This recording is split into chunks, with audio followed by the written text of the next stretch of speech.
3월 29일 정치부회 시작합니다. 문재인 대통령이 오늘 부동산 부패 청산이 이 시기 반부패 정책의 최우선 과제라고 말했습니다. 오늘 긴급 반부패 정책 협의회를 주재한 자리에서 한 발언인데요. 지금 맡고 있는 매가 매우 아프다면서 국민들의 분노와 질책을 엄중하게 받아들여야 한다고 했습니다. 문 대통령은 소속과 지위 고하를 막론하고 또 정치적 유불리를 따지지 말고 부동산 투기 행위를 끝까지 파헤치라고 지시했습니다. 회의가 끝난 뒤 조금 전에 정부 발표도 있었는데요. 정세균 총리는 투기한 공직자는 구속 수사를 원칙으로 하고 수익은 전액 환수하겠다고 밝혔습니다. 신반장, 문재인 대통령이 오늘 김상조 청와대 정책실장을 전격 경질했네요. 네, 임대차 3법 시행 직전에 본인의 아파트 전세 보증금을 대폭 올린 사실이 공개됐기 때문입니다. 네. 문 대통령은 김 전 실장의 사의를 즉각 수용했고요. 이 호흡에는 이호승 현 경제수석을 임명했습니다. 정치권에서는 여야 할 것 없이 당연한 경질이다라는 반응이 나왔습니다. 좋습니다. 자세한 내용은 잠시 후에 좀 저희가 살펴보고요. 그나저나 이제 재보궐선거가 9일 앞으로 다가왔잖아요. 여야의 설전도 거칠어지고 있는데 류 반장, 민주당은 오세훈 후보에 대한 공세를 강화하는 분위기죠? 네, 그렇습니다. 민주당은 오세훈 후보가 내곡동 땅과 관련해서 거짓 해명을 했다면서 사퇴를 요구했습니다. 아, 사퇴를 요구하고 있어요? 네, 국민의힘은 일부 언론이 허위 보도를 하고 있다면서 오늘 KBS를 항의 방문했고요. 또 법적 대응도 하겠다고 했습니다. 좋습니다. 오늘 밤에 박영선 오세훈 후보의 첫 TV 토론도 예정돼 있죠. 오늘 다룰 소식 많습니다. 들어가서 본격적으로 정치부회의 문을 열겠습니다.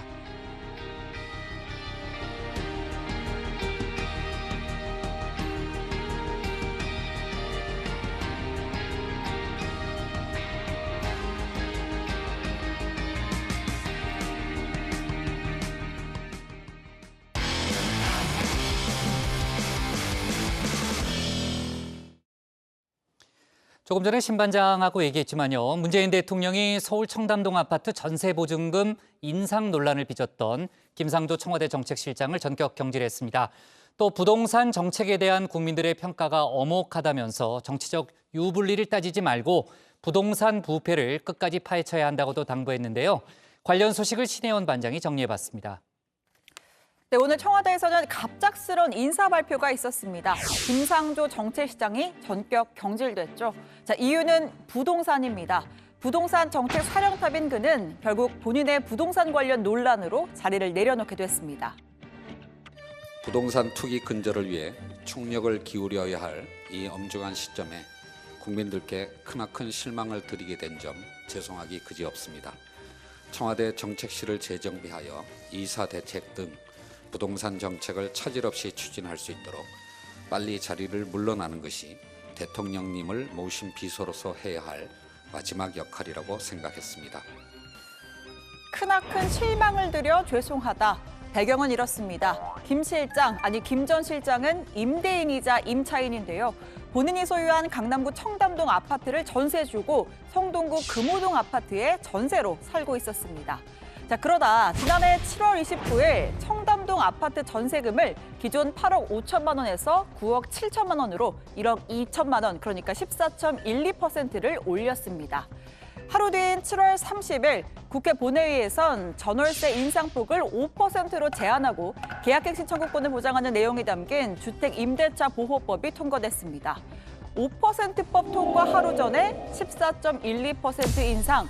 자, 국민들의 전셋값을 올리지 못하게 하는 정책을 짜면서도 정책실장인 본인 집의 전셋값을 큰 폭으로 올리는 시간차 계약을 한 셈이죠.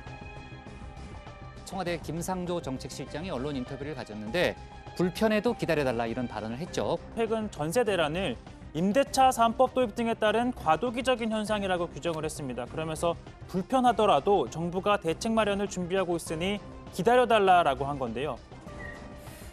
왜 국민만 불편해야 하는지, 왜 본인은 기다리지 않고 나선 건지 모를 일입니다. 나도 세입자라 어쩔 수가 없었다. 살고 있는 집의 보증금을 2억 원 넘게 올려줘야 했다라고 설명했는데요. 정작 성동구 집 주인과는 2억 원이 아닌 5천만 원만 올려주는 계약을 맺었습니다. 단순 계산으로는 임대 임차인 삼각관계에서 7천만 원을 번 겁니다. 자, 또 지난해 말 기준 관보에 신고된 김 전 실장의 재산은 총 23억 원이었습니다. 그중에 본인과 배우자가 보유한 현금성 자산만 14억 원이었습니다. 한 은행에만 6억 9천만 원을 예치해뒀다고 하죠. 자, 세입자에게서 1억 2천만 원이나 올려받지 않더라도 집주인에게 전세금 올려줄 여유 있었다라는 지적이 나옵니다. 임대차 3법을 통과시킨 지가 얼마 안 됐고 상당한 정도 좀 불안 요소가 남아있는 것은 사실이지만 정부의 어떤 정책적 노력을 일관적으로 해나간다면 코로나19와 부동산을 함께 질문을 드렸더니 시간이 너무 빨리 가는 것 같습니다. 다시 한번 모시도록 하겠습니다. 제가 전직 공정거래위원장이고요. 예. 제가 가장 중요하게 생각하는 가치가 공정입니다. 다른 네. 방송사들과의 형평성, 공정도 좀 지금은 생각해 주시기 아니시잖아요. 바랍니다. 지금 여전히 예. 공정은 중요한 문재인 정부의 가치입니다. 김 전 실장은 자타공인 청렴한 이미지의 대명사였습니다. 교수 출신으로 참여연대 경제개혁센터 소장을 오래 지냈습니다. 2017년 공정거래위원장 후보자로 청문회에 나설 때 가죽빛이 바랜 낡은 가방을 들고 나와 눈길을 끌었었죠. 청와대 임명장 수여식에서는 문 대통령의 각별한 관심도 받았습니다.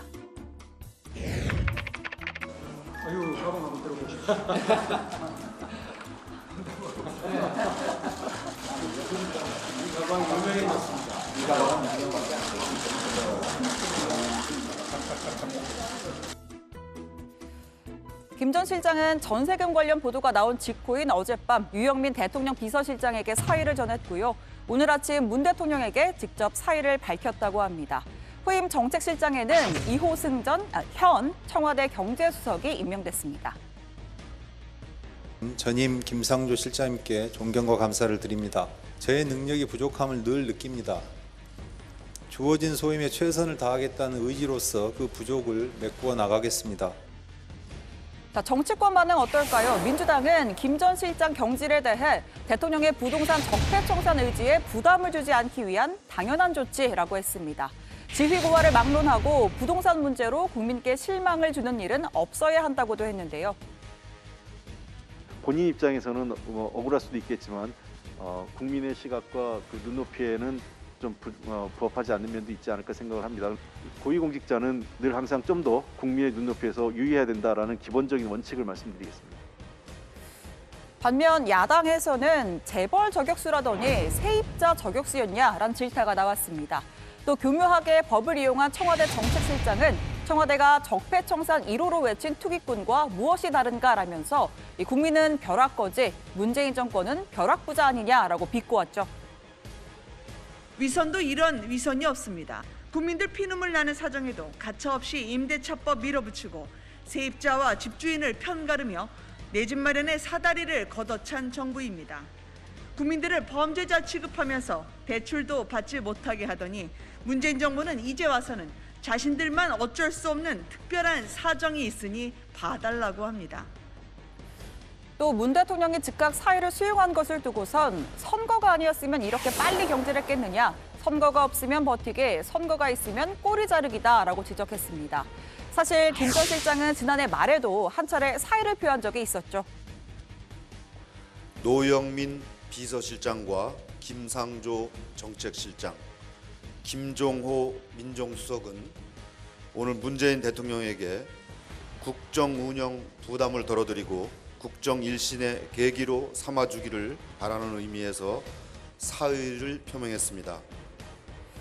그런데 바로 다음 날 문 대통령은 3차 재난지원금 지급, 코로나19 방역 등의 현안이 많아서 정책실장을 교체할 때가 아니다라고 말했습니다.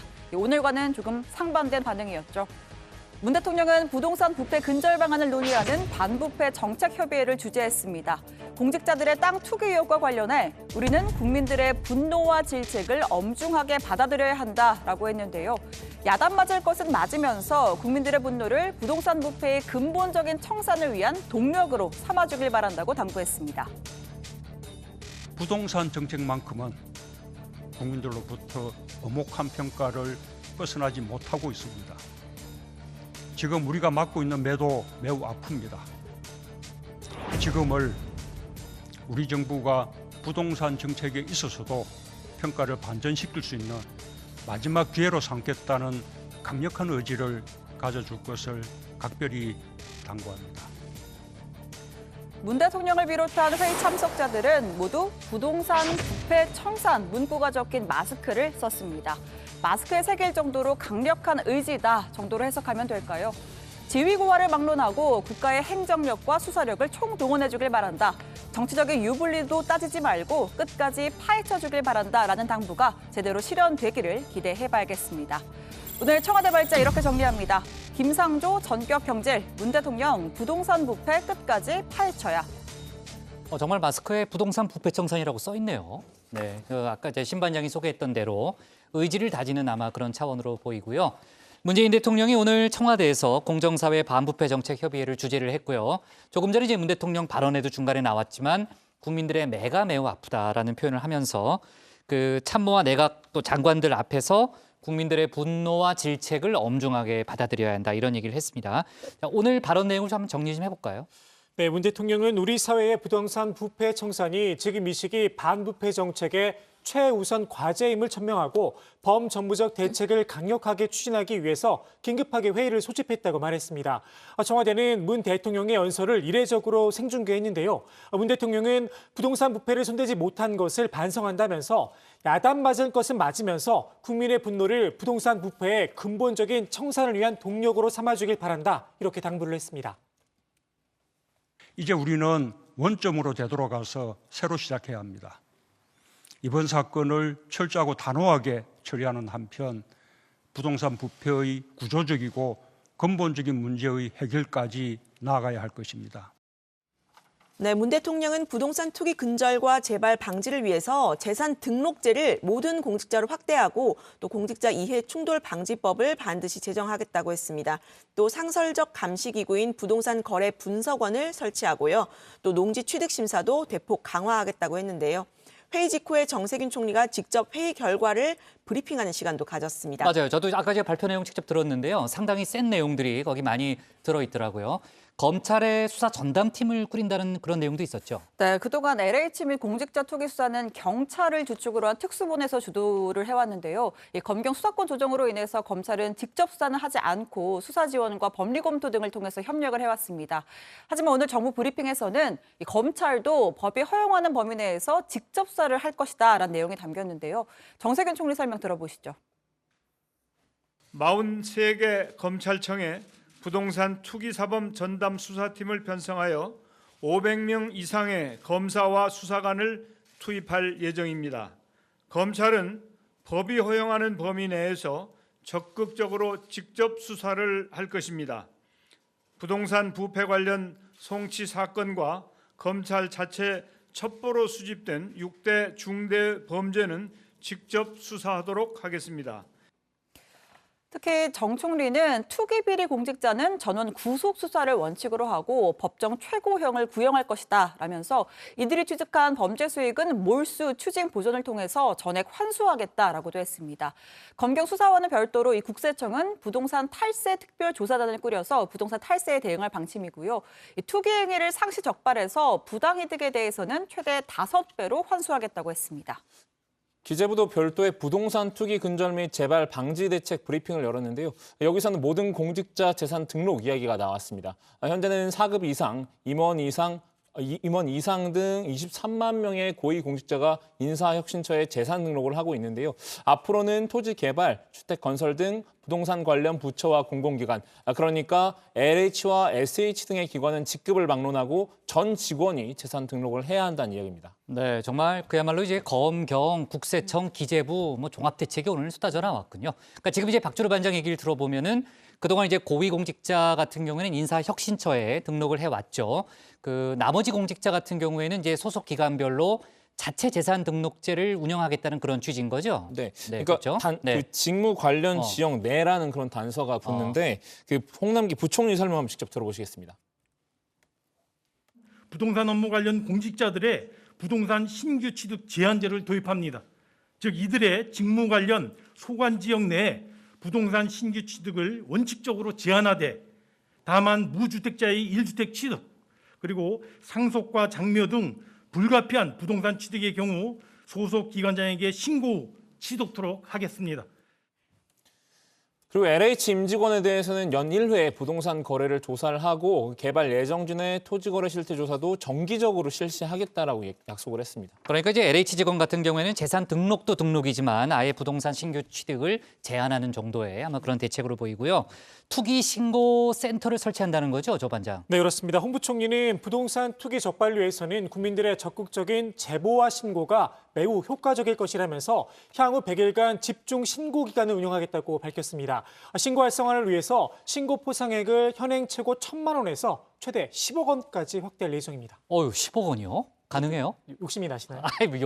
무슨 욕심이라니. 네, 원래 1,000만 원이었는데 그 10억가 네. 좀 미진해서 이번에 10억 원으로 좀 올렸다고 합니다. 그래요? 예. 네.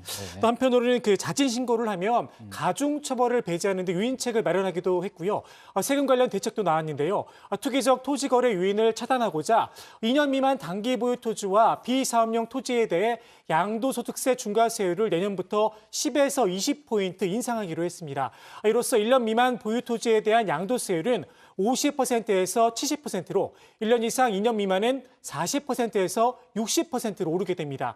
또 비주택 담보대출에 대한 LTV, 그러니까 주택담보 인정비율 규제를 신설을 하고요. 일정 규모 이상 토지를 취득할 시에는 투기 여부 판단 자료를 활용할 수 있도록 자금 조달 계획서 제출을 의무화하기로 했습니다. 자, 김상조 전 청와대 정책실장 얘기를 해보겠습니다. 문재인 대통령이 사의를 곧바로 받아들였죠. 아까 이제 신 반장이 소개했지만은 청담동 아파트 전셋값 인상을 둘러싼 논란이 일어난 지 만 하루도 안 돼서 바로 이제 교체를 한 거고 이제 경질이라고 볼 수 있는 건데 여야 모두 당연한 조치라는 그런 반응이죠? 네, 그렇습니다. 우선 민주당은 문재인 대통령의 부동산 적폐 청산에 대한 강력한 의지에 부담을 주지 않기 위한 당연한 조치로 본다고 했습니다. 후임인 이호승 정책실장이 부동산 공급 대책이 차질 없이 추진이 되도록 대통령을 잘 보좌하길 바란다라고도 했는데요. 오늘 민주당 지도회의에서는 정부 여당이 부동산 정책에 있어 오만했다, 이런 자성의 목소리도 나왔습니다. 재작년 3억이었다는 전세가 올 초에 5억으로 올랐습니다. 정상적으로 감당할 수준이 아닙니다. 정책도 정책이지만 더 심각한 것은 우리 정부 여당의 잘못된 자세, 태도였다고 생각합니다. 조만간 효과가 있을 거다. 특정 지역의 일시적 문제다. 이런 식으로 대응을 해왔습니다. 네, 서울 아파트 평균 전셋값이 지금 5억 원이 아니라 이제 6억 원이 넘었다고 하는데요. KB 주택시장 동향 자료에 따르면 이번 달 서울 아파트 평균 전셋값이 6억 562만 원입니다. 또 서울 아파트의 평균 매매 가격은 10억 9,993만 원으로 11억 원에서 불과 7만 원 모자란 수치입니다. 네, 국민의힘도 김 전 실장 경질은 당연한 조치다라면서 김 전 실장은 재벌 저격수가 아니라 세입자 저격수였다라며 비판에 나섰습니다.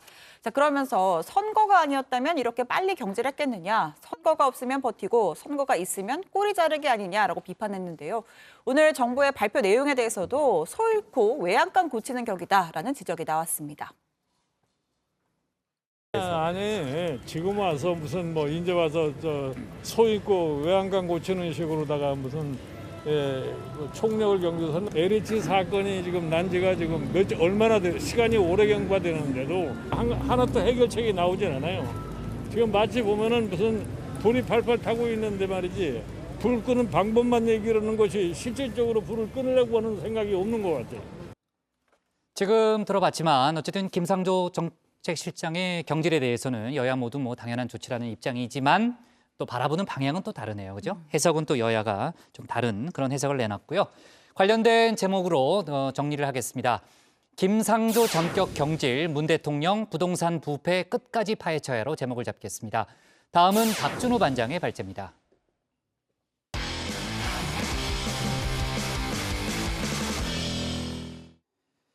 이제부터는 재보궐 소식 차례로 짚어보겠습니다. 이번 서울시장 재보궐 선거의 화두가 코로나에서 부동산으로 확실히 넘어간 분위기죠.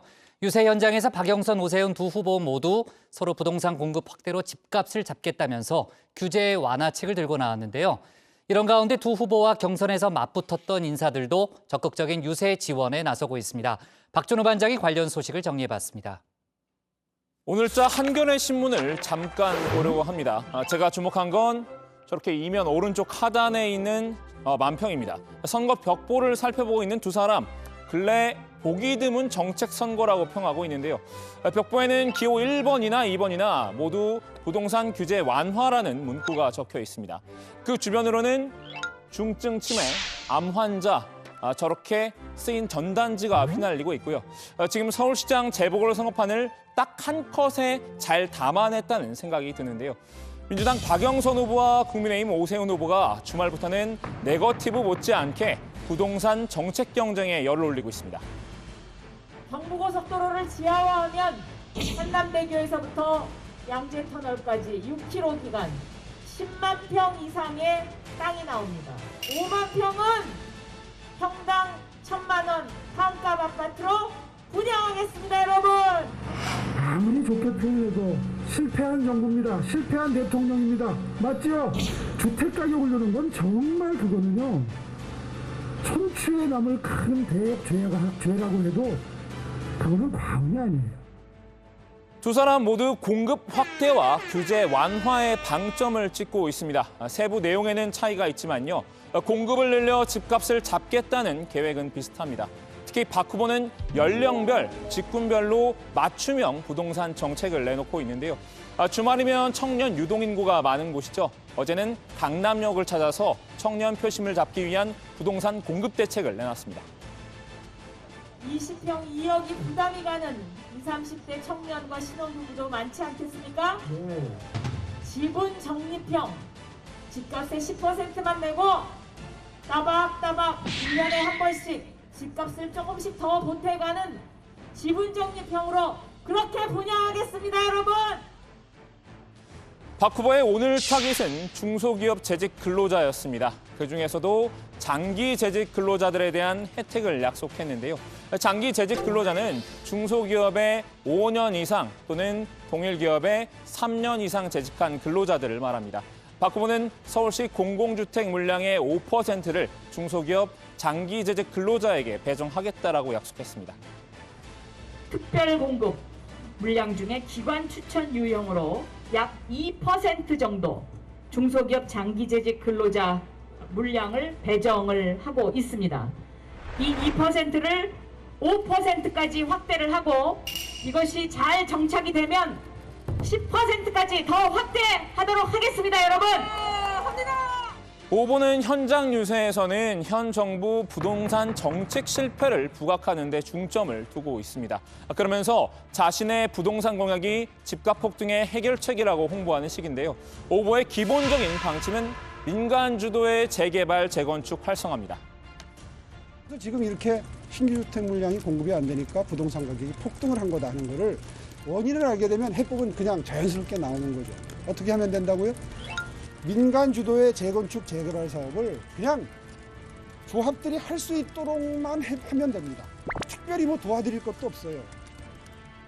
취임 일주일 안에 재개발, 재건축 규제를 대폭 줄이겠다는 계획도 밝혔던 바 있죠. 후보는 안전진단 통과 기준과 재건축 초과 이익환수제 규제 등을 완화하고 한강변 35층 룰도 풀겠다는 방침인데요. 놀라운 건 박영선 후보도 결이 비슷합니다. 그동안 서울은 35층이라는 획일적인 층고 제한으로 막혔던 재개발, 재건축도 많이 있습니다. 서울은 남산 중심으로 형성된 도시이기 때문에 남산의 경관을 해치지 않는 35층 규제를 해제할 필요가 있습니다. 일주일 만에 규제를 풀겠다는 오 후보의 발언은 비판했지만요. 재개발, 재건축 관련 규제를 어느 정도 완화하겠다는 의지를 밝힌 겁니다. 오 후보와 다른 부분은 공공이 주도하고 민간이 참여하는 방식의 재개발을 선호한다는 점인데요. 오세훈 후보처럼 일주일 만에 재개발, 재건축 다 허가해주면 어떻게 되겠습니까, 여러분? 서울은 다시 투기의 장소가 될 것입니다. 재건축, 재개발이 활성화되려면 공공이 나서서 지원할 곳과 민간이 중심이 될 곳을 잘 구분해서 추진해야 합니다. 다만 강남 지역 재개발, 재건축은 공공주도반 고집을 하지는 않겠다라고 했습니다. 왜인지는 나중에 설명하겠다고 했는데 오늘 저녁 두 후보의 TV 토론회에서 들을 수 있으려나요? 한번 살펴보고 소식 전해드리겠습니다. 후보들 간 부동산 정책 경쟁 못지않게 치열한 게 하나 더 있습니다. 바로 지원군들의 전쟁인데요. 국회가 달려라 써니라는 박영선 후보. 매일 구멍난 파란 운동화를 신고 현장을 누비고 있죠. 신발에 날개를 달아주겠다고 나선 이들은 다름 아닌 박원순 피해자 2차 가해 논란으로 마음에 빚이 있는 인물들입니다. 먼저 당내 경선 경쟁자였던 우상호 의원입니다. 우상호를 도왔던 그 마음으로 박영선 후보를 도와서 반드시 시장으로 만들어 주십사 이렇게 호소를 드리려고 하는데 여러분 그렇게 해주실 거죠? 네. 박영선이 우상호고 우상호가 박영선입니다. 우 의원은 박원순 전 시장이 자신에게는 혁신의 롤모델이라는 발언을 해서 물의를 비쳤던 바 있죠. 피해 호소인 3인방 중 한 명으로 지목돼 박영선 캠프 대변인 자리에서 물러난 고민정 의원도 합세했는데요. 지난 27일에는 눈물의 유세 사진을 공개했습니다. 자신의 지역구인 광진구 일대에서 유세 중에 시민의 품에 안겨 눈물을 흘리는 장면입니다. 자, 고 의원은 시민 한 분이 우리 함께 힘내서 서울시를 꼭 지켜요라며 안아줬는데 눈물을 주체할 수 없었다고 밝혔습니다. 여기에 맞선 오세훈 후보의 지원군도 만만치 않습니다. 오세훈의 어벤져스, 이른바 오벤져스입니다. 범야권 단일 후보를 놓고 경쟁을 벌였던 이들이 캠프에 합류해 모두 오 후보를 돕고 있는 건데요. 특히 국민의당 안철수 대표는 오 후보의 현장 유세에 매일 한 차례 이상 함께하고 있습니다. 저 사람 어디서 많이 본 사람인데 참 최근에 야권 단일 후보 경선에서 진 사람 아닌가? 왜 나왔지? 그렇게도 말씀하실 수 있습니다. 제가 여기 나온 이유는 오세훈 후보가 당선되어야 내년 대선에서 정권 교체가 가능하기 때문입니다. 그렇지 않습니까? 네, 오세훈 후보가 저렇게 안철수 대표에게 직접 우위에 달린 모자를 씌워주는 장면도 있네요. 안철수 대표 유세 현장에서 그간 갈고 닦은 비장의 무기도 선보였는데요. 그 유명한 소몰이 샤우팅입니다. 우리 서울 다시 살리고 정권 교체 가능하게 할 후보 누굽니까? 오세훈! 오세훈! 여러분이 4월 7일 기호 2번 오세훈 후보 찍어주시면 모든 것이 해결됩니다. 엊그저께도 강동구 유세 끝나고 둘이서 맥주 한잔 같이 했습니다.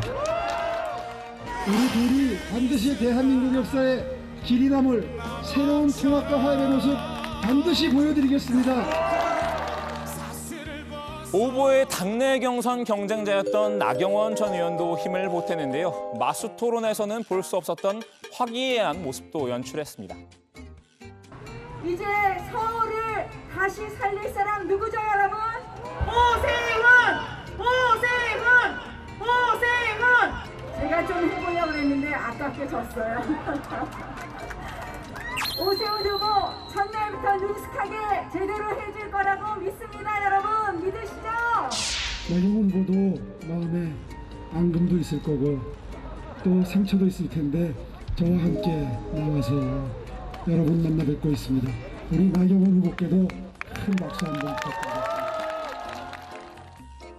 안 대표나 나 전 의원이나 경선에서 오 후보에 패한 데 이어 이번 선거에서 야권마저 패할 경우 정치적 입지에 치명상을 입을 수밖에 없는데요. 특히 안 대표는 국민의힘과 합당 선언까지 했던 만큼 화학적 결합을 위해 노력하고 있는 것으로 보입니다. 안 대표가 향후 야권 정계 개편에서 일정 역할을 하기 위한 전략적 지원이라는 분석도 있습니다. 안 대표가 늘 강조했던 새정치의 미래가 오 후보의 손에 걸려있는 상황이네요. 자, 오늘 야당 발제 이렇게 정리합니다. 박, 오, 서로 규제 풀겠다, 부동산 정책 전쟁, 유세 지원군 경쟁도 후끈. 오늘 민주당은 이제 오세훈 후보의 내곡동 땅 논란 관련해서 공세를 강화하고 있죠. 그러니까 거짓 해명을 했다면서 이제 사퇴하라 이렇게 요구를 하고 있는데 그 얘기는 이따 유반장 발제 때 저희가 자세히 짚어보는 걸로 하고요. 자, 그 지원 유세 얘기를 좀 해볼게요. 이제 민주당 같은 경우는 이제 우상호 고민정 의원 얘기를 아까 저 했고 고민정 의원의 울고 있는 사진을 놓고서는 또 오늘 정치권 공방도 벌어졌더라고요. 국민의당 안철수 대표 같은 경우에는요, 지금 이제 하루에 한 번 이상씩 지금 오세훈 후보에 대한 이제 지원 유세에 나선 상황인데 오늘은 오세훈 후보 없이 유세를 펼쳤다고요? 네, 오늘 밤에 민주당 박영선 후보랑 국민의힘 오세훈 후보의 토론이 예정되어 있잖아요. 맞아요. 첫 번째 토론이죠. 그래서 네. 이제 박준호 반장의 야근은 확정이 된 상황이고 네, 맞아요. 네. 아무튼 그래서 오 후보가 연이은 강행군으로 목이 좀 쉬어서 오늘 유세는 쉬고 토론 준비에 매진을 한다고 합니다. 그래서 안철수 대표가 오 후보 없이 홀로 유세에 나선 건데요. 본인이 자초한 것으로 알려졌습니다. 안 대표는 오늘 낮 1시간 정도 여의도 증권가에서 오 후보 없이 직장인들과 만나서 순회 인사를 했고 또 유세 차량에 올라서 마이크를 잡았는데요. 국민의힘 주호영 원내대표와 함께 했습니다. 자, 유세 장면 잠깐 보시겠습니다. 기호 2번 오세훈 후보를 찍어주셔야 합니다. 만약에 그렇지 않으면 이 정부 자기 잘못 모르고 그대로 지금까지 하던 행태 반복할 겁니다. 자, 유세 뒤에는 기자들과 만나서 오늘 왜 오 후보 없이 홀로 유세했는지 그 이유를 직접 밝혔는데요. 이어서 들어보시겠습니다. 오늘은 오세훈 후보가 토론이 있는 관계로 유세가 없는 날입니다. 그래서 그 공백이 있습니다. 그 공백 메우려고 이렇게 오세훈 후보가 없는 상태에서도 다른 분들과 함께 나왔습니다. 안 대표는 다음 달 1일 자신의 고향인 부산을 직접 찾아서 박형준 국민의힘 부산시장 후보의 유세도 지원할 계획이라고 합니다. 안 대표는 박형준 후보 캠프에서 선거를 도와달라는 요청을 받았다. 오 후보 캠프와 상의해서 4월 1일에는 부산에 가기로 했다라고 전했습니다. 안철수 대표가 이렇게 유세에 열심인 이유, 아까 이제 박준호 반장이 이제 발제해서 부분적으로 설명을 했고, 정치권에서는 또 다른 해석으로는 어떤 걸로 내놓고 있습니까? 일단 아까 제가 말씀드린 말씀드린 대로 무엇보다 보궐선거 뒤에 예측이 되는 야권 정계 개편에서 지분을 확보하려는 구상인 것 같은데 지난 26일에는 오 후보와 회동을 갖고 서울시 공동경영 구상에 대해 논의하기도 했었죠. 안 대표는 그 서울시 공동경영 구상에 대해선 함구를 했지만 단일화 이전에 서로 그것에 대해선 의견을 나눴다. 그리고 또 며칠 전에 오 후보와 둘이서 만나서 그때 했던 이야기들을 다시 한 번 더 확인했다면서 야권 연대에 대해서 강조했습니다. 아까 이제 신 반장이 오늘 야근 확정이라고 훅 들어왔는데 괜찮죠? 뭐 괜찮죠? 뭐 오늘 뭐 야근 신청하겠습니다. 그래요? 괜찮습니다. 네, 야근합시다. 대신 수당은 꼭 줘야 된다 이런 네, 꼭 얘기라. 그 얘기는 나중에 하고요. 일단 그 야근 얘기가 나왔으니까 그 TV 토론 때문에 그런 거잖아요. 오늘 이제 오세훈, 박영선 후보의 첫 번째 TV 토론이 열리는데 그 안철수 대표가 아까 이제 그 오세훈 후보가 토론 준비 때문에 본인이 이제 나 홀로 유세에 나섰다는 얘기까지 했잖아요. 지금 두 후보 모두 정말 벼르고 있을 거고 또 각자만의 토론 전략을 세웠겠죠. 네, 먼저 박영선 후보는 이번 TV 토론회가 지금 현재 좀 불리한 전세를 만회할 수 있는 분수령이 될 것이다 이렇게 보고 있습니다. 오 후보의 내곡동 땅 투기 의혹에 대해서 치밀한 검증을 예고했는데요. 박 후보 측은 오 후보에 대한 의혹을 야권에서는 네거티브라고 하지만 시장의 직무 수행과 관련이 있는 공직자 윤리이자 자격 조건과 관련된 부분이다. 검증 차원에서 반드시 짚고 넘어가야 한다라고 했습니다. 박 후보는 오 후보가 내곡동 땅 측량에 관여했다는 증언을 근거로 해서 사퇴하라 이런 압박을 할 전망이고요. 또 박 후보는 부동산 문제가 가장 큰 관심사일 것으로 보고 있는데 유세 현장에서 밝힌 부동산 공약들에 대해서 세부 설명을 할 것으로 보입니다. 오세훈 후보는 오늘 오전 라디오 인터뷰에서 흙탕물 선거운동, 흑색 선전 때문에 선거가 혼탁해지고 있다고 지적을 했습니다. TV 토론에서도 박 후보가 네거티브 공세에 나설 것에 대비하고 있는 것처럼 보이는데요. 오 후보의 처가 측은 2005년 자신들의 내곡동 땅 측량 때 오 후보가 현장에 없었다는 점을 증명하기 위해 한국국토정보공사에 정보 공개를 신청한 상황입니다. 국민의힘 관계자는 측량 관련 현황 보고서가 진실을 밝혀줄 것이라고 말했는데요. 한국국토정보공사도 선거의 급박함을 감안해서 신속하게 발급해야 한다고 말했습니다. 내곡동 공방이 오늘 토론회 상당히 중심 주제 중에 하나가 되겠네요. 이따 류 반장 발제 때 조금 더 자세히 얘기를 해보고요. 아무튼 오늘 토론 내용은 박 반장이 좀 세밀하게 잘 좀 정리해 주기 바랍니다. 뭐 야근은 꼭 안 해도 돼요. 뭐 집에서 치밀하게 정리하겠습니다. 아, 그래요? 네. 자, 그나저나 이제 인터넷 카페에 오세훈 후보에게 성폭행을 당했다는 글이 올라와서 논란이 한때 됐는데 오 후보 측은 허위 글이라면서 법적 대응을 하겠다고 했죠? 네, 그렇습니다. 온라인에 오세훈 국민의힘 서울시장 후보에게 성폭행을 당했다는 글이 유포되면서 논란이 일고 있습니다. 게시물 내용은 4.15 총선 당시 오세훈 후보의 선거 홍보 준비 업무 담당자였다라고 주장하는 글쓴이가 부동산과 복지, 법률 등 포털 카페 8곳에 반복적으로 글을 올렸는데요. 글쓴이는 오 후보가 선희롱에 해당하는 문자 메시지를 보내는 등 지속적으로 성추행을 해왔다 이렇게 주장을 했습니다. 또 회식 자리에서 술에 취한 오 후보가 손을 주무르면서 요즘 자꾸 내가 이뻐 보여 큰일이라고 했다고 밝혔는데요. 총선 이후에는 오 후보가 경솔한 행동에 대해서 사과를 하겠다면서 만남을 제의했고 서울의 한 호텔로 불러냈다면서 방에 들어서자마자 오 후보가 돌변해서 나를 성폭행했다 이렇게 적었습니다. 네, 오 후보 측은 작성자를 찾아내서 법적 대응을 하겠다고 밝혔는데요. 문제의 게시글은 복수의 계정을 사용해서 작성이 됐고 또 이 가운데 하나는 유효하지 않은 것으로 알려졌습니다.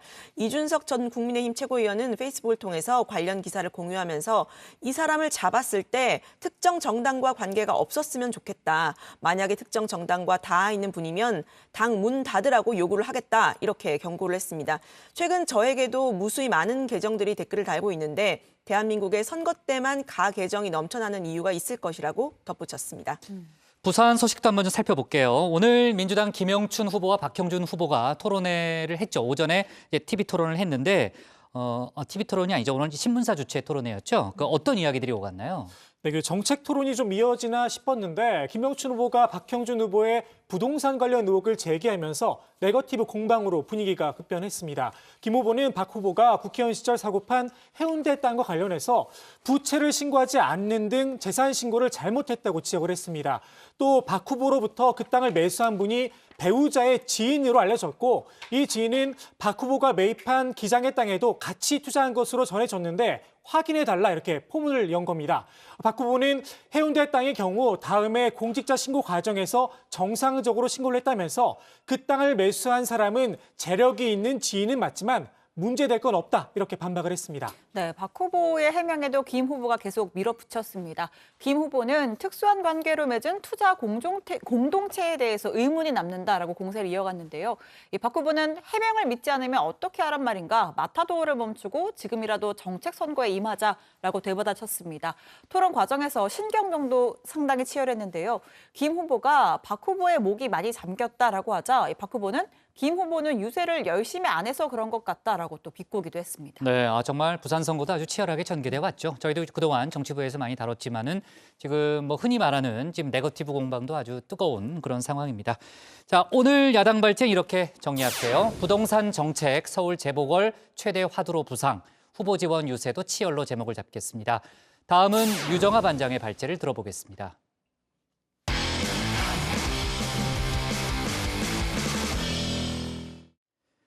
선거가 점점 뜨거워지면서 여야 모두 네거티브 선거 공방이 치열합니다. 여당은 막말 자제령을 내리면서도 네거티브가 아닌 후보 검증은 필요하다고 주장하고 있는데요.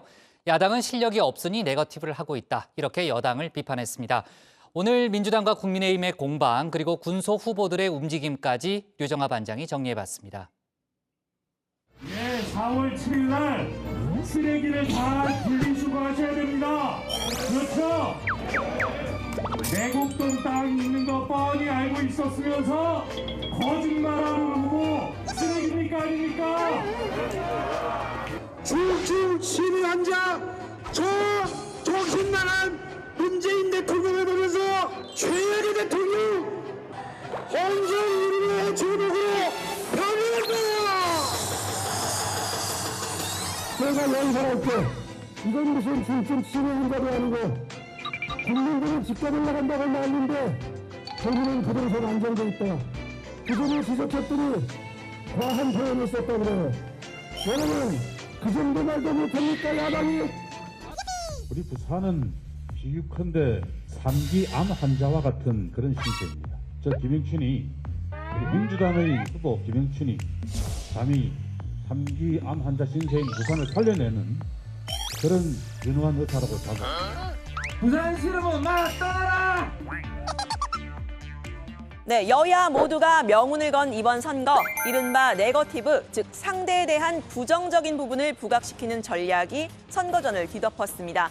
유권자들에게 강한 인상을 남기려면 아무래도 좀 더 원색적이고 거친 단어들이 필요한 모양인데요. 더불어민주당은 이건 네거티브가 아니라 후보 검증이다라는 입장이지만 일단은 막말 자제령을 내렸습니다.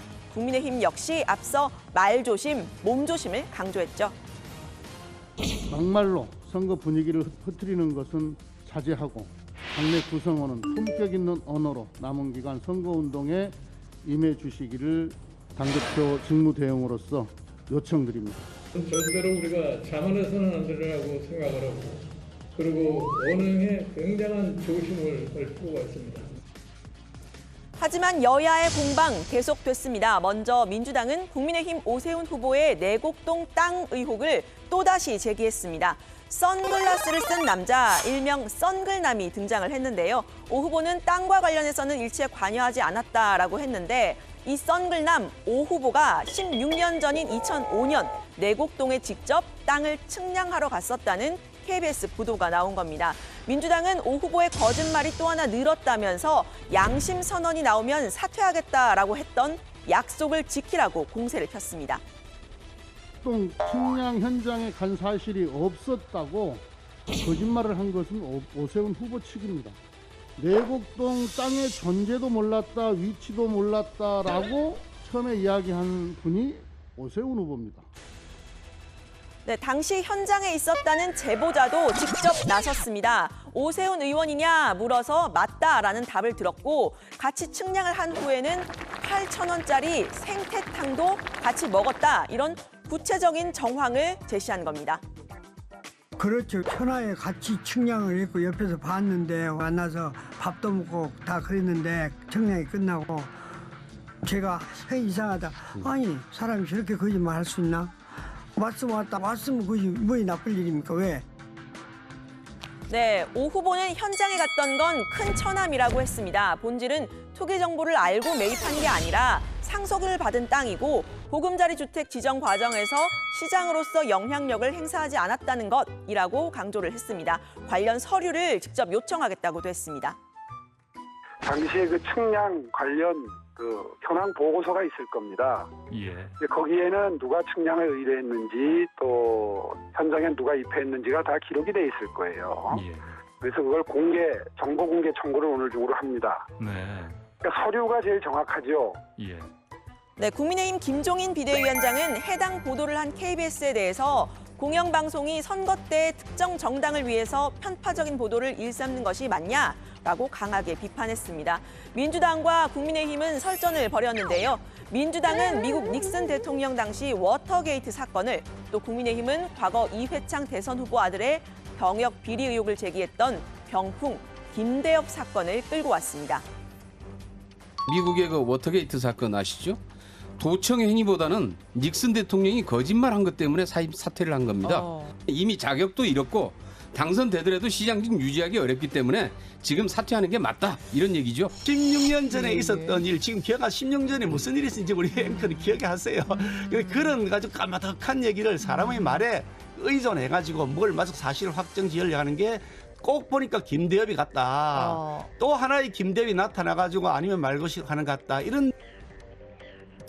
네, 들어가서 더 이야기를 해보고요. 주말 사이 여론조사 결과 보겠습니다. 조선일보와 칸타코리아 조사, 그리고 한국경제와 입소스 조사에서 오세훈 후보가 오차범위 밖에서 박영선 후보를 앞섰습니다. 부산시장 선거에서도 국민의힘 박형준 후보가 김영춘 후보에게 오차범위 밖에서 앞섰는데요. 앞서 최근에 20대에서 국민의힘 후보의 지지율이 높아졌다는 말씀 들었었죠.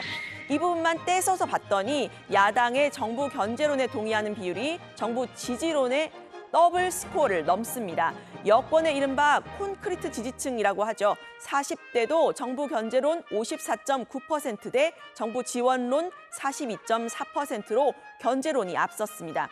조선일보 칸타코리아 조사입니다. 여당은 지지층의 투표 포기를, 야당은 낙승을 기대하는 방심을 걱정했습니다. 그러나 선거는 결국은 박빙의 승부로 갈 것이다. 과거 선거의 전례도 있고 하기 때문에 3% 이내에서 승부가 갈릴 것이다. 네, 이렇게 전망하고 있습니다. 부산도 저는 뭐 15% 차이 난다, 20% 가까이 차이 난다 하는 말 전혀 믿지 않습니다. 예. 사실 이번 선거는 보궐선거고요. 지지율이 높으면 이기는 게 아니라 이게 투표장으로 가주셔야 되거든요. 네, 이번 선거 박영선, 오세훈 후보 말고도 10명의 후보들이 더 있죠. 여기에 민생당 이수봉 후보를 제외한 9명의 후보들이 오늘 토론회를 가졌는데요. 관련 소식을 들어가서 더 이야기를 해보겠습니다. 오늘은 유 반장의 팩트 체크 코너 가겠습니다. 오늘의 주제는 원조 대결입니다. 누가 원조냐 하는 건데 허경영 국가혁명당 후보가 강조하는 이 멘트, 국가에 돈이 없는 게 아니라 도둑놈이 많다, 이 말 어디서 들어본 적이 있다는 생각이 들더라고요. 바로 여권의 대선 후보 선두를 지키고 있는 이재명 경기지사가 했던 말이라고 과거에 제가 소개를 한 적이 있습니다. 네, 블로그에는 나라에 돈이 없는 게 아니라 도둑이 많은 것이라고도 썼습니다. 국민의 대리인인 정치인과 공직자가 곳간이 비었다면서 적반하장으로 국민을 가르치려 한다라고 했는데요. 이 곳간지기를 탓하는 이런 일관성 있는 행보입니다. 네, 그래서 말입니다. 이재명이 먼저냐, 허경영이 먼저냐. 제가 이재명 지사 측에 직접 물어봤습니다. 허경영 후보가 먼저라고 인정을 했습니다. 허 후보가 하던 말 중에 일부 공감하는 말이 있어서 차용했다라는 건데요. 제가 직접 찾아보니까 이 지사가 직접 어느 강연에서 이 말을 한 적도 있더라고요. 다음으로 제가 허경영 후보 측에 직접 전화를 했더니 한술 더 떠서 몰랐느냐라면서 이 지사가 가장 존경하는 인물이 허 후보로 알고 있다라고 했습니다. 이재명 지사와 허경영 후보에게 어떤 공감대가 있는 건지 제가 또 살펴봤는데요. 허 후보 역시 호감을 표현한 적이 있었습니다. 변호사 되어가지고 시장 나올 때 내가 관상을 딱 보니까 저 사람은 관상이 좋아. 그래 내가 한번 이야기한 적 있죠? 그 사람 상이 봉황상. 네, 그래서 말입니다. 허 후보 측 인사는 한 걸음 더 나아가서 또 다른 세미 허경영 후보가 있다고 했습니다. 바로 나경원 전 후보인데요. 신혼부부 출산지원금 1억 1,700만 원을 공약을 냈다가 당내 반발을 샀던 나 후보 스스로 인정한 적도 있죠. 나경영이십니까 아니십니까? 저는 미래 세대를 위해서라면 예. 나경영 돼도 좋다고 생각합니다. 제가 2기가 되면 더 드리고 싶습니다. 네, 이재명 지사와 허경영 후보, 나경원 전 후보의 공통 분모, 보편 지원금인데요. 이 정도면 여야를 아우르는 시대 정신이 된 걸까요? 오늘 발제는 이렇게 정리합니다. 네거티브로 덮인 선거 전의 막말 경계령, 이재명, 허경영 원조 대결? 자, 이제 뭐 재보궐선거가 이제 9일밖에 안 남았고 앞서 이제 박준호 반장 때도 저희가 얘기했지만은 여야의 공방이 점점점 이제 거칠어지고 있고 오가는 말들도 아주 날선 발언들이 많죠. 아까 유 반장이 소개를 좀 했지만 여야 간에 지금 네거티브 공세가 좀 가열차게 네. 진행이 되고 있는데요. 민주당은 주로 야권 후보들에 대해서 공세를 펴는 모습이었습니다. 먼저 민주당 윤호중 의원은 앞서 나왔던 쓰레기 발언 외에도 같은 자리에서 국민의힘 후보들이 검찰 조사를 받아야 한다는 취지로 말을 했는데요. 문제는 윤 의원이 현직 법사위원장이라는 점입니다. 국민의힘 조영 대표는 귀를 의심하게 하는 망언이라면서 윤 의원의 발언을 비판했습니다. 들어보시죠. 법사위원장으로서 자신 있게 말씀드리는데 지금 저 국민의힘에서 공천한 후보들 시장실로 가기보다 검찰 조사실에 먼저 가야 되겠다 이렇게 생각하는데 맞습니까? 국회 법사위원장을 맡고 있는 민주당 윤호중 의원이 귀를 의심하게 하는 망언을 쏟아냈습니다.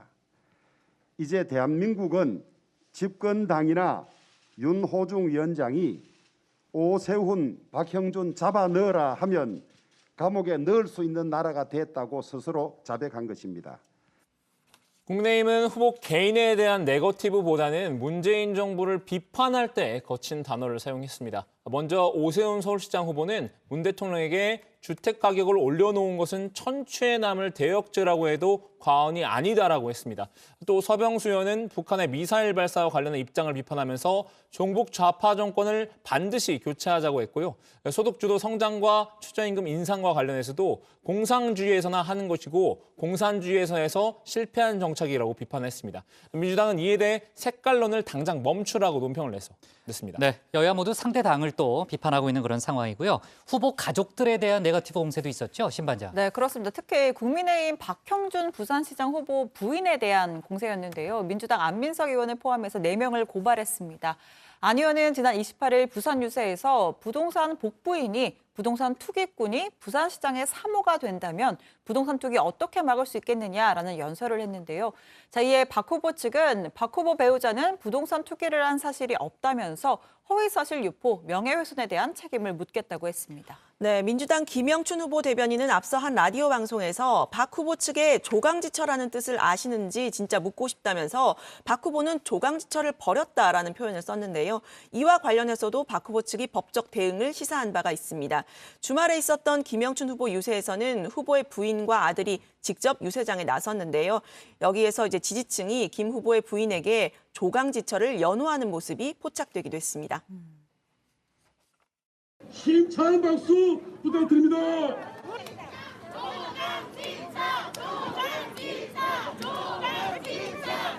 김영춘이 99% 완벽했는데 1% 부족한 부분은 다 부족한 저의 잘못도 있습니다. 네. 자, 오늘 오전에 아까 얘기했지만 김영춘, 박형준 후보 토론회가 있었고 오늘 밤에는 이제 박영선, 오세훈 후보 토론회가 있고요. 그건 이제 박준호 반장이 잘 챙기기로 했으니까 저희가 이제 내일 좀 분석해 보면 되는 거고요. 오늘 오후에 군소 후보들 토론회가 또 있었죠? 네, 그렇습니다. 박영선, 오세훈 후보 그리고 지난 2018년 지방선거에서 3% 이상 득표를 한 민생당 이수봉 후보 외에 9명의 후보가 토론에 참여를 했는데요. 일단 좀 익숙한 허경영 후보의 경우에는 지금 지지율이 3위니까 3자 토론에 참여해야 한다 이렇게 주장을 펴고 있죠. 오늘 토론회에선 서울시장에 그렇게 관심이 없다고 했습니다. 또 이런 공약도 내걸었습니다. 서울시 예산 70% 전략해서 국민 배당금으로 돌려주고 연애 공영제 실시해서 연애를 20만 원씩 줘서 연애하게 하고 결혼수당, 출산수당을 주고 또 나아가 재산세, 자동차세를 받지 않습니다. 이렇게 해서 국민의 재산권을 또 보호해주고. 저도 아까 중간중간 봤는데 오늘 토론회에서 후보들이 이제 각자의 특색을 많이 이제 드러낸 것 같이 제가 아까 봤거든요. 어떤 얘기들이 주로 나왔어요, 신반장? 기본소득당의 신지혜 후보 그리고 진보당의 송명숙 후보는 주로 진보적인 의제들을 많이 제시를 했는데요. 당 이름에 맞게 기본소득당은 기본소득을 주장했고 진보당은 노동자와 영세 자영업자를 위한 정책을 펴겠다라고 했습니다. 들어보시죠. 서울시 부동산 관련 세금을 모든 서울 시민에게 기본소득으로 나누고 토지세, 신설해서 부동산 부자만 배부르지 않는 서울 만들겠습니다. 앞으로는 민간 분양을 하지 않고 매매, 상속, 증여가 불가능한 공공주택을 공급해야 합니다. 모든 무주택자에게 자격 제한, 기간 제한, 임대료 없는 무상주택, 집 사용권을 부여하겠습니다. 네, 미래당 오태양 후보, 또 여성의당 김진아 후보, 그리고 무소속 신지예 후보는 여성과 소수자와 관련한 정책을 제시했는데요. 신지예 후보와 무소속 이도엽 후보는 기후변화 문제도 의제로 삼았습니다. 이기는 소수자, 무지개 서울시장 오태양은 성소수자, 자유, 평등의 도시 서울을 선포합니다. 서울 차별금지 조례를 제정하고 동성결혼을 지원하며 퀴어 축제를 세계 시민의 축제로 만들겠습니다. 서울시장 직속으로 모든 여성 대상 폭력 505번 SOS 통합 콜센터를 설치하겠습니다. 여자 혼자도 안전한 서울을 만들겠습니다. 둘째, 서울시 산하 공기관 여성 임원 비율을 50%로 고정하겠습니다. 장애 여부, 성별, 성적 지향에 관계없이 누구나 평등한 서울을 꿈꿉니다. 가난하다고 착취당하지 않고 일하다가 죽지 않고 또 시설에 갇히지 않는 서울을 꿈꿉니다. 미세먼지 없이 동물과 공존할 수 있는 서울을 꿈꿉니다. 서울시 기후조례를 개정해서 온실가스 총 배출량을 2030년까지 1990년에 비해서 50% 감축을 목표로 하고 세부 실행 사항들을 조례화해야 합니다. 박 반장, 오늘 이색적인 주장들도 많이 나왔다면서요? 근데 그 신자유민주연합 배영규 후보는요, AI 서울을 공약으로 제시했는데요. 미군 용산 기지터에 병원을 조성을 해서 미국 환자들을 부르겠다라고 했습니다. 또 무소속 정동희 후보는 서울시장 12개의 별이라는 책을 썼다고 하는데 최근 별의 순간과 연결지어 자주 나오는 윤석열 검찰총장에 대해서 언급했습니다. 미국에 병원을 지었다는 뉴스도 없고 미국에 코로나로 앉아서 죽어가고 있는 실정입니다. 이러한 수요를 6,500만 명 중에 100만 명만 용산으로 불러들이면 매년 우리가 10조 원을 벌 수 있습니다. 이렇게 되면 대한항공이 비행기표만 팔아도 2조 원을 벌 수 있습니다. 선거 직후 요동칠 한국의 제3지대 정치의 구심점이 될 윤석열 전 총장을 비롯한 3지대의 별이기도 합니다. 이번 선거의 종착역은 패권 정치의 반복이 아니라 한국 정치의 3지대와 경제의 부활까지 연장선에서 큰 그림을 서울 시민께서 그려주십시오. 네, 아무래도 이제 거대 양당 위주로 또 선거판이 돌아가기 때문에 저희가 상대적으로 많은 뉴스를 할애하고는 있지만요. 그 다른 후보들의 동향이나 발언들도 좀 많이 좀 소개해 주기 바랍니다. 자, 좋습니다. 오늘 발제 이렇게 정리하겠습니다.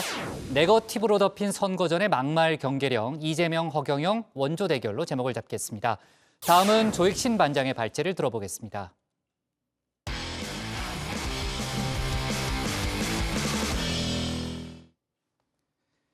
4.7 재보궐선거를 9일 앞두고 윤석열 전 검찰총장이 정치적 메시지를 내놨습니다.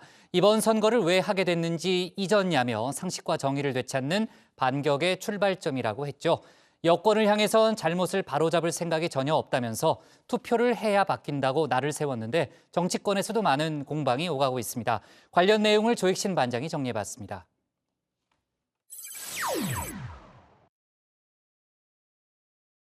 윤석열 전 검찰총장이 4.7 재보선을 앞두고 입을 열었습니다. 이번 선거를 상식과 정의를 되찾는 반격의 출발점이라고 규정했습니다. 서울과 부산시장 보궐선거를 왜 하게 됐는지 잊었냐는 겁니다. 그럼에도 선거 과정에서 다양한 형식의 2차 가해까지 계속되고 있다고 날을 세웠는데요. 현 여권이 잘못을 바로잡을 생각이 전혀 없다면서 투표해야 바뀐다고 목소리를 높였습니다. 구체적으로 특정 정당이나 후보를 언급하진 않았지만 이른바 정권 심판론에 힘을 실은 겁니다. 윤 전 총장의 이번 발언, 확실히 전직 검찰총장 입장에서 내놓은 건 아닌 듯합니다. 검사 윤석열에서 정치인 윤석열로 한 걸음 내딛는 모습입니다. 정치인 윤석열에 대한 기대, 아직까진 기세가 꺾이지 않고 있습니다. 오늘 나온 여론조사 결과인데요. 지난달보다 18.9%포인트 수직 상승했습니다. 2위를 차지한 이재명 경기지사를 오차 범위 밖에서 여유 있게 따돌렸습니다. 반면 민주당 후보군들의 지지세는 조금 내려앉았습니다. 어제 발표된 여론조사에선 윤 전 총장과 이 지사가 양강구도를 형성했습니다. 두 사람이 오차 범위 안에서 접전을 벌였는데요. 조사 항목들을 좀 들여다봤더니 윤 전 총장의 약점도 드러났습니다. 바로 경제입니다. 국가 경제를 가장 잘 이끌 것 같은 인물이 누구냐라는 질문에 윤 전 총장을 택한 응답자는 11%에 그쳤습니다. 반면 이 지사는 31.5%로 압도적인 1위였습니다. 이 지사의 트레이드 마크죠. 이른바 기본 시리즈를 강조해온 게 힘을 발휘한 듯합니다. 우리가 정말로 죽는 사람에 대해서 특정인만 지원해야 될 정도로 우리가 여력이 없냐라는 점 한번 생각해 봐야 됩니다. 정치의 가장 중요한 역할 가운데 하나, 결국 먹고 사는 문제의 해결입니다. 검사와 경제, 매칭이 잘 안 되는 게 사실입니다. YS의 말처럼 머리는 빌면 된다고 생각할 수 있지만 본인의 분명한 철학은 있어야겠죠. 우리나라 대통령 하는 사람들이 모든 분야를 다 갖춰가지고 대통령 한 사람이 없어요. 그러니까 이제 이 윤석열 전 검찰총장의 경우는 아직도 시간이 상당수가 남아있기 때문에 뭐 어느 정도 상식적인 선에서 준비만 할 것 같으면은 대략적인 파악은 할 수 있지 않나 이렇게 생각을 해요. 경제 문제를 과연 상식선에서 풀 수 있을까 싶기도 합니다. 윤 전 총장의 질주, 이 지사는 한때 부는 바람으로 여겼었죠. 뭐 지지라고 하는 게 바람 같은 것이어서. 그런데 이 바람, 국민들 마음이 이젠 심상치 않다고 느꼈나 봅니다. 개혁 성공의 동력인 국민 신뢰가 흔들리고 있다며 김근태 정신을 소환했습니다. 길을 잘못 들었을 땐 기본으로 돌아가야 한다는 겁니다. 정직하고 성실한 99%의 사람들이 무시당하지 않는 사회를 만드는 것이 내가 가야 할 길이라는 말씀처럼 우리가 가야 할 길은 뿌리 깊은 기득권 체제를 송두리째 바꾸는 거침없는 개혁의 길뿐입니다. 일부에선 이 지사가 당과 청와대 사이의 거리를 넓히면서 당내 대선 후보 경선을 앞두고 김근태에게 손을 내민 게 아니냐는 분석도 나옵니다. 초지일간 윤석열 때리기에 집중하는 분도 있습니다. 추미애 전 법무부 장관입니다. 이번엔 윤 전 총장을 향해 윤두삼이가 될 거다 날을 세웠는데요. 표현만 조금씩 바뀔 뿐 주장하는 내용은 비슷합니다. 본인이 정말 대선에 욕심이 있다면 이제 추미애 생각을 드러내야 하지 않을까 싶습니다. 국민의힘에선 연일 윤 전 총장에게 러브콜을 보내고 있습니다. 유승민 전 의원은 윤 전 총장과 국민의당 안철수 대표, 무소속 홍준표 의원이 한데 모여 단일 후보를 선출해야 한다고 목소리를 높였는데요. 아무래도 오세훈 학습 효과라고 할까요? 본인도 같은 경로를 밟을 수 있다고 생각하는 듯합니다. 또 다른 야권 대선 주자죠. 홍준표 의원은 윤 전 총장의 선택지 가운데 하나로 꼽히는 제3지대를 선점하고 나섰습니다. 모호한 중도로 가자는 논리보다 진영 논리와 보수, 진보의 양극단을 허물 제3의 시대 정신을 국익에서 찾아야 할 때가 아닌가 생각해 봅니다. 트럼피즘도 결국은 국익 우선주의였습니다. 사실 홍 의원의 국익 우선주의, 트럼프보다 10여 년 전에 내놓은 개념입니다. 지난 2007년이었죠. 한나라당 대선 후보 경선에 나서며 국익 우선주의를 강하게 주장했었는데요. 한국도 미국과 대등한 국익을 도모해야 한다면서 대미 자주 노선을 주장하기도 했습니다. 대미 자주 노선 강화 문제는 이게 우리 대한민국이 11대 경제대국이 됐는데도 불구하고 일방적으로 한미동맹에만 매달리고 소위 대미 종속 그런 형식으로 비춰진다면 대한민국 국민의 자존심이 이제는 허락하지 않습니다. 윤 전 총장에게 쏠린 민심의 흐름, 이를 되찾기 위한 여야 대선 후보군들의 경쟁도 한층 치열해질 전망입니다.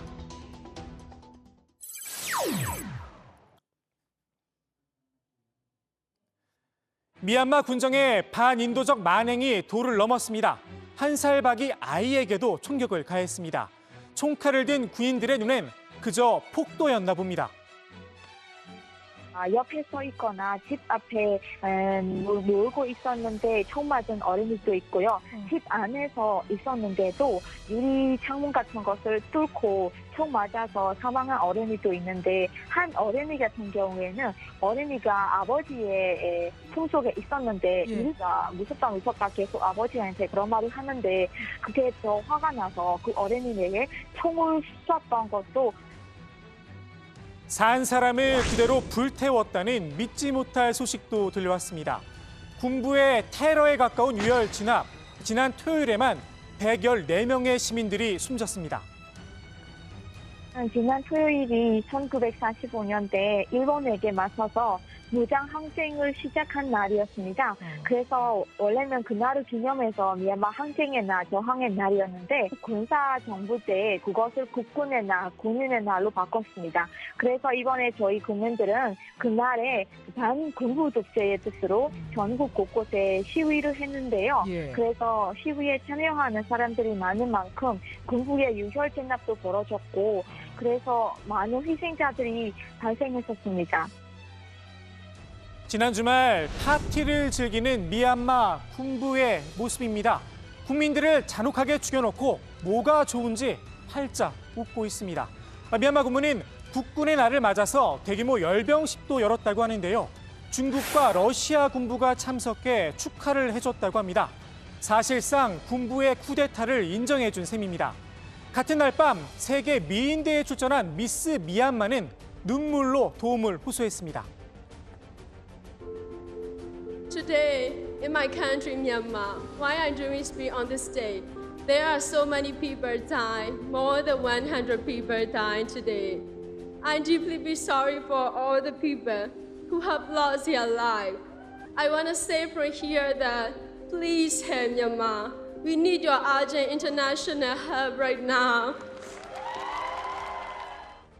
미얀마 시민들의 저항이 계속되는 가운데 군부와 소수민족 무장 세력 사이에 교전도 이어지고 있습니다. 일부에선 내전으로 번질 수도 있다는 이야기도 나옵니다. 미얀마 군부가 시민들을 대놓고 학살하자 서방 국가들에선 너무나 충격적이다, 용납할 수 없는 행위다, 비판의 목소리가 잇따랐습니다. 문제는 성명으론 미얀마 시민들의 죽음을 막을 수 없다는 겁니다. 미얀마 군부를 겨냥한 각종 제재도 먹혀들지 않고 있습니다. 군부의 학살을 멈추기 위해선 유엔군 투입이나 긴급 정상회의 개최 같은 특단의 대책이 필요하다는 목소리가 나옵니다. 인권단체인 앰네스티는 국제사회가 행동하지 않은 비용은 어린이를 포함한 시신들의 숫자로 계산되고 있다고 비판을 했습니다. 유엔이 제대로 된 대응에 나서지 못하는 이유, 미얀마 군부와 우호적인 관계를 맺고 있는 중국과 러시아 때문입니다. 이들은 미얀마에 대한 강한 제재를 반대하고 있습니다. 더욱이 유엔의 최고 의사결정기구인 안보리는 삼위이사국의 만장일치제로 운영됩니다. 중국과 러시아가 버티고 있는 한 제재할 방법이 없습니다. 지금까지 미얀마에서 민주화를 요구하다 숨진 시민은 450명이 넘습니다. 얼마나 더 많은 피를 흘려야 할지 안타까울 뿐입니다. 오늘 국회 발제 이렇게 정리합니다. 윤석열, 반격의 출발점, 투표해야 바뀐다. 정권 심판론의 힘. 네, 정말 미얀마 사태 정말 상당히 안타까운 그런 상황이 이어지고 있네요. 지금 사망자가 450명이 넘는다는 거 아닙니까? 네, 지금 이제 유혈 진압이 계속되면서 시민들의 피해가 이어지고 있는 그런 상황이고요. 윤석열 전 총장이 이제 재보궐선거를 9일 앞두고 사실상의 정치 메시지를 내놨습니다. 윤 전 총장이 직접 공개적으로 발언한 건 아니지만 언론 인터뷰를 통해서 주로 이제 메시지를 많이 내놓고 있는 것 같아요. 그 관련해서 민주당 쪽에서 혹시 입장이 나온 건 없나요? 네, 박영선 서울시장 후보가 이제 기자들의 질문에 짧게 이제 입장을 밝혔는데요. 생방송으로 나와서 인터뷰를 했으면 모르겠지만 그렇게 한 인터뷰의 진위에 대해서는 아직까지 코멘트할 상황은 아니라고 생각한다라면서 즉답을 피했습니다. 앞서 박 후보는 윤 전 총장과 간간히 연락을 해왔다면서 인연을 강조하기도 했는데요. 윤 전 총장과 야권 연대론 등에 대해서 서울시장 선거 결과에 직접적인 원인이 되지 않을 것이라면서 윤 전 총장의 행보를 어떻게 한다더라라는 건 다 소설이다, 실제로 확인했다라고 말한 적도 있습니다. 오늘 정의당의 여영국 신임 대표가 여야 지도부를 예방했잖아요. 민주당을 찾아서는 고 노무현 전 대통령 얘기를 꺼냈다면서요. 네, 그 여영국 대표는 민주당 김태년 당대표 직무대행과 만났습니다. 노무현 전 대통령이 생애 첫 변호인이라면서 남다른 추억을 간직하고 있다라고 말했는데요. 여 대표는 곧바로 고 변희수 하사를 언급하면서 차별금지법 이야기를 꺼냈습니다. 차별금지법은 노 전 대통령께서도 약속했던 사안이라면서 제정에 힘써달라고 요청을 했는데요. 이에 김 대표 대행은 민주당과 정의당은 개혁 동지라면서 협력 수준을 한층 높여가길 기대한다고 화답했습니다. 네, 여 대표는 국민의당 안철수 대표도 만나 환담을 했는데요. 안 대표에게 코로나19 피해보상법에 힘을 쏟아달라고 부탁을 했습니다. 또 대한민국 정치에 새 판을 짜고자 여러 가지 구상을 하고 있다면서 필요할 때는 함께 손잡자고 요청하겠다 이렇게 말하기도 했습니다. 이 안 대표는 정의당 하면 항상 생각나는 단어가 원칙이라면서 우리나라 정치의 큰 한 축을 마련해 주시길 진심으로 바란다고 밝혔습니다. 여 대표는 오늘 열린민주당과 시대전환도 차례로 예방을 했는데요. 다만 국민의힘 예방 일정은 아직 확정되지 않았다고 합니다. 네, 자 좋습니다. 오늘 국회 발제는 이렇게 바로 정리할게요. 윤석열 반격의 출발점 투표해야 바뀐다. 정권 심판론의 힘으로 제목을 잡겠습니다.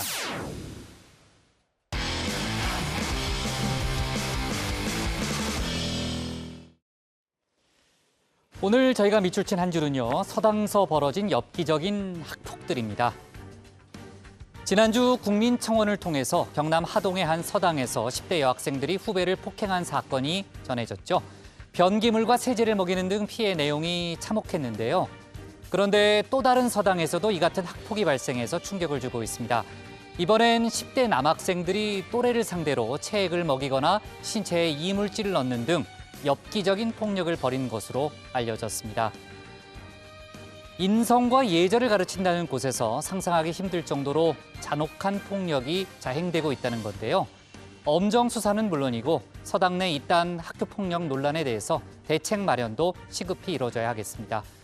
오늘 정치부에는 여기까지입니다. 저희는 내일 저녁 6시 20분에 다시 찾아뵙겠습니다. 네, 수고했습니다. 박 관장은 빨리 밥 먹고 와요. 그 야근 수당이 신청을 해놨고요. 알았어요. 치밀하고 치열한 아니 그 수당보다도 정확하게 취재 잘해요. 알겠습니다. 네.